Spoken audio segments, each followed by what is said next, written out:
एक सन की राजा हर रोज सुबह अपनी रानी को खड़ी कर उसकी नथ में से 100 तीर निकालता और पूछता, है कोई इस धरती पर मेरे जैसा सूरवीर मर्द? रानी बेचारी कहती, नहीं महाराज, आप जैसा वीर पुरुष कोई नहीं है। समय बीता, एक बार रानी की महारानी से मिलने आई। जब उसने रानी की हालत देखी तो उसकी आंखों में से पानी आ गया। बोली, बेटी, यह कैसी हालत बना रखी है? बिल्कुल सूखी लकड़ी के समान हो गई हो। तुम्हें कोई बीमारी है, कोई दुख दे रहा है, या तुम्हें समय से रोटियां नहीं मिल रही? आखिर बात क्या है? अब रानी कैसे अपनी माँ को अपना दुख बताती कि राजा हर रोज सुबह खड़ी कर उसकी नथ में से 100 तीर निकालता है। हर तीर में उसका कलेजा बाहर आने को हो जाता है। अगर वह जरा सी भी हिली या राजा जरा सा भी चूका तो उसके प्राण जा सकते हैं। पर माँ ने दबाव देकर जब रानी से पूछा, तब रानी बोली, क्या बताऊं माँ, किसी चीज की कोई कमी नहीं है। अन्न का भंडार भरा हुआ है, पीने को अच्छा पानी है, तो फिर बात क्या है? बेटी, माँ ने इस बार रानी का हाथ पकड़कर अत्यंत रुद्र स्वर में पूछा।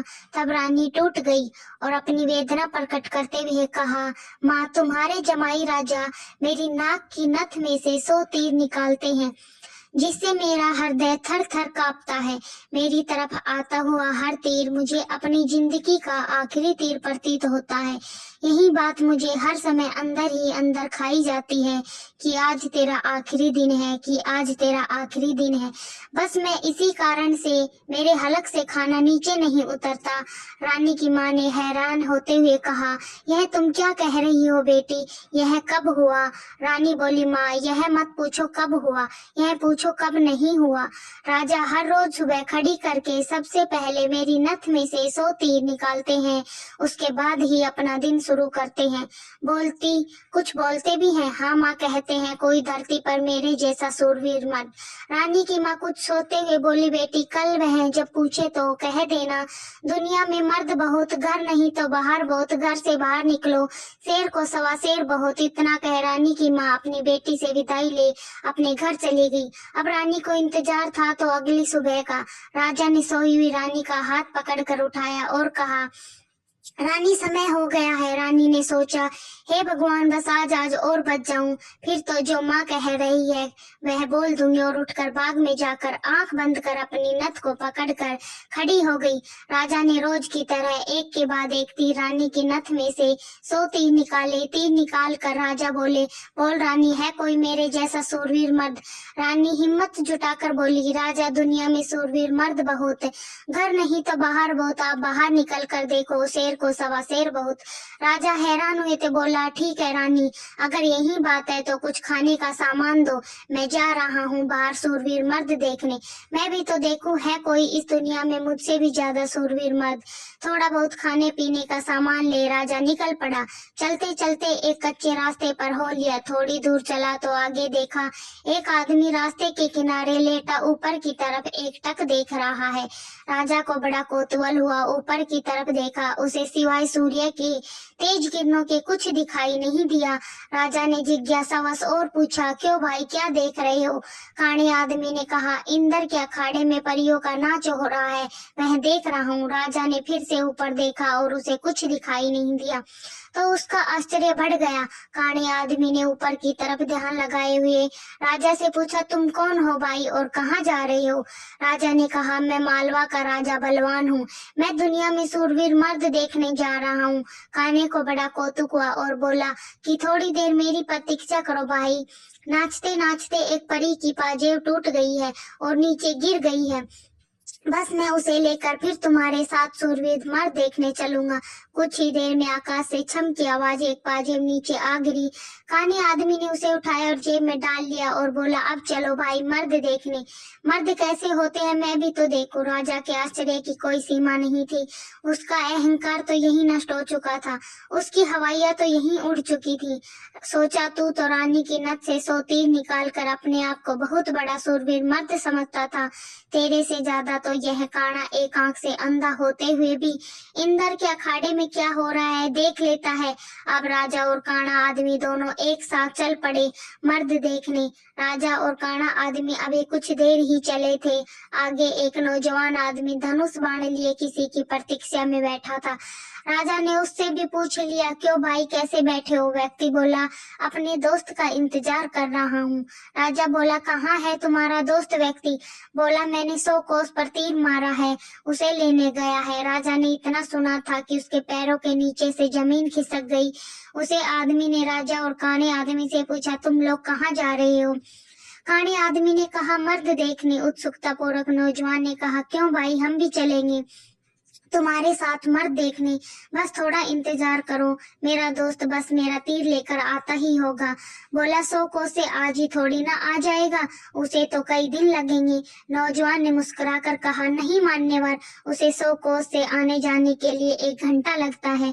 थोड़ी देर में एक लंगड़ा व्यक्ति नौजवान के द्वारा छोड़ा हुआ तीर लेकर आता है। अब राजा को काटो तो खून नहीं, रानी की नथ से तीर निकालकर खुद को सूरवीर मर्द समझने वाला अब उसे एक से बढ़कर एक सूरवीर टकरा रहे थे। वह जिस बिल में हाथ डाल रहा था वहीं से एक से बढ़कर एक पुकार करने वाले सांप निकल रहे थे। एक काना आदमी जिसके एक आंख ना होते हुए भी इंद्र के अखाड़े में परियों का नाच देख रहा है। एक युवा पराक्रमी नौजवान 100 कोस तक तीर मार रहा है। एक अपाहिज लंगड़ा आदमी 100 कोस की दूरी 1 घंटे में नाप दे रहा है। बोझल कदमों के साथ राजा उन तीनों के साथ आगे चल पड़ता है। चलते चलते वह एक नगर में पहुंचे जहां एक राजा की लड़की का स्वयंवर चल रहा था। स्वयंवर की शर्त थी कि जो व्यक्ति 50 कोस की दूरी 2 घंटे में तय कर हस्ता पान बोलते सुपारी ला देगा, उसी के साथ रानी का विवाह कर दिया जाएगा। चारों में से लंगड़ा ही इस काबिल था जो कोसों की दूरी मिनटों में तय करता था। अंततः चारों के निर्णय किया। लंगड़ा आदमी स्वयंवर की शर्त करने पर तैयार हो गया और स्वयंवर की शर्त अनुसार वह हस्ता पान बोलती सुपारी लाने के लिए चल पड़ा। रानी की स्वयंवर शर्त अनुसार लंगड़ा आदमी तेजी के साथ उस दिशा में बढ़ने लगा जहां हस्ता पान बोल सुपारी का पेड़ था। अपनी दिव्य गति से वह थोड़ी देर में उसे पेड़ के पास जा पहुंचा जहां उसने सुपारी तोड़ी और अपनी जेब में डाली। सोचा, अभी तो बहुत समय है, क्यों ना थोड़ी देर सुस्ता लिया जाए। यह सोचकर वह उस पेड़ के नीचे सुस्ताने के लिए लेट गया। ठंडी हवा के झोंकों से जल्दी ही उसकी आंख लग गई। उधर समय बीतने के साथ साथ उन तीनों की चिंता बढ़ रही थी। 2 घंटे पूरे होने को आए थे, बस थोड़ा ही समय बचा था। नौजवान तीरंदाज ने कहा, इतना समय तो उसे कभी नहीं लगता, जरूर कुछ बात है। काने आदमी ने कहा, रुको मैं देखता हूँ। जब काने आदमी ने देखा तो वह एक पेड़ के नीचे सो रहा था और उसे पेड़ में से एक खूंखार सांप काटने के लिए उसकी तरफ बढ़ रहा था। जब यह बात उसने साथियों को बताई कि वह सो रहा है और उसकी तरफ एक जहरीला सांप बढ़ रहा है, तब नौजवान ने काने आदमी से कहा, तुम मेरे तीर का निशाना सांप पर लगाओ। हाँ, यह ठीक है, निशान लगाकर मैं छोड़ दूंगा और जब मैं हुंकार भरूं तब तुम तीर छोड़ देना। काने ने तीर को सांप के फन पर लगाकर जब हम कहा, तीरंदाज तीर छोड़ दिया। तीर सीधा जाकर सांप पर लगा और धड़क की आवाज के साथ सांप नीचे गिर गया। आवाज सुन लंगड़ा आदमी हड़बड़ाहट के साथ बैठ गया। देखा तो एक जहरीला सांप उसके पास मरा पड़ा है और उसके दोस्त का तीर सांप पर लगा हुआ है। सारा माजरा समझते उसे देर ना लगी और वह दिव्य गति के साथ नगर की ओर दौड़ा। समय रहते ही वह हस्ता पान बोल सुपारी के साथ लेते हुए महल पहुंच गया। अब समस्या यह थी कि राजकुमारी पर असली हक किसका है। राजा अगर घर से मर्द देखने ही नहीं चलता तो यह सारा किस्सा शुरू ही नहीं होता। काना अपनी दिव्य गति से देखकर लंगड़े आदमी को सांप से नहीं बचाता तो राजकुमारी के स्वयंवर की शर्त नहीं पूरी होती। नौजवान तीरंदाज के पास 100 कोस दूर तीर चलाने की क्षमता ना होती तो भी उसके मित्र को सांप ठस लेता और तो भी शर्त पूरी नहीं होती। लंगड़े के पास दिव्य गति ना होती तो भी राजकुमारी के स्वयंवर की शर्त पूरी नहीं होती। राजकुमारी का पति कौन होगा? जब उनमें से आपस में सलाह मशवरा हुआ तो राजा को चुना गया, क्योंकि यह सारी कहानी उसे शुरू हुई थी। पर राजा ने अपनी बीती बात बताकर कहा, मैं तो पहले ही शादीशुदा हूँ। इसलिए मैं राजकुमारी से शादी करो, इसका तो सवाल पैदा ही नहीं होता। इसलिए मैं तुम सबका शुक्रगुजार हूँ मेरा भरम तोड़ने के लिए। काने ने कहा, मैं तो इंद्र के अखाड़े में अपनी परियों के साथ ही खुश हूँ, और वैसे भी मेरे दिन अब उस ऊपर वाले को याद करने के हैं। बारी आई नौजवान तीरंदाज की, और उसने अपने मित्र से कहा, मित्र, राजकुमारी के साथ तुम्हारा विवाह होना चाहिए, क्योंकि तुमने ही स्वयंवर की शर्त को सीधा पूरा किया है, और राजमहल में शर्त के अनुसार हस्ता पान गोल सुपारी लेकर आए। इसलिए शर्त के दृष्टिकोण से देखे तो राजकुमारी पर तुम्हारा ही हक बनता है। तीरंदाज की बात सबको सही लगी और सबने सहज संबंधी जताई। लंगड़े व्यक्ति के साथ राजकुमारी की शादी हो जाती है। सब बहुत खुश थे। राजा सभी को अपने राज्य आने का निमंत्रण दे सबसे विदा लेते, और अपने मन में कभी भी रानी के साथ और दुर्व्यवहार न करने की ठान लेते हैं। निष्कर्ष, वास्तविकता वीरता केवल बाहरी शक्तियों में नहीं, बल्कि आंतरिक निर्ममता, संयम और दूसरों को समझने में होती है।